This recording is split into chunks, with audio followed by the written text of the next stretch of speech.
بسم اللہ الرحمن الرحیم۔ السلام علیکم ورحمۃ اللہ وبرکاتہ۔ ایک بادشاہ نے بڑی چاہت سے اپنا محل بنوایا۔ تعمیری کام کے بعد اپنے خزانے کے دروازے کھول دیے۔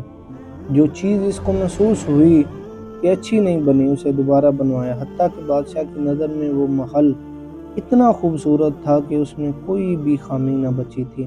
بادشاہ نے اپنی رعایا میں اعلان کروا دیا کہ جو کوئی اس محل میں نقص نکالے میں اس کو انعام دوں گا۔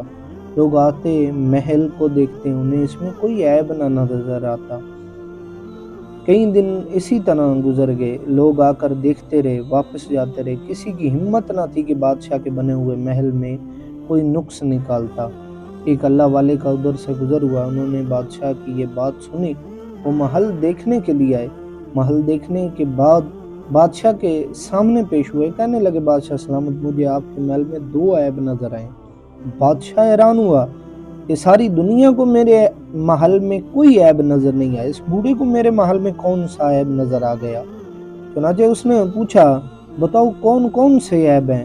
وہ اللہ والے کہنے لگے بادشاہ سلامت، اس میں 2 ہی عیب ہیں، ایک یہ کہ یہ محل ہمیشہ نہیں رہے گا اور ایک نہ ایک دن ختم ہو جائے گا، دوسرا عیب یہ کہ تو بھی اس میں ہمیشہ نہیں رہے گا، ایک نہ ایک دن تجھے بھی یہ محل چھوڑنا پڑے گا۔ دوستو، یہ ایک چھوٹی سی نصیحت ہے، اگر سمجھ آ جائے تو لائک، کمنٹس اور شیئر کر دیں۔ جزاک اللہ خیر و احسن الجزا۔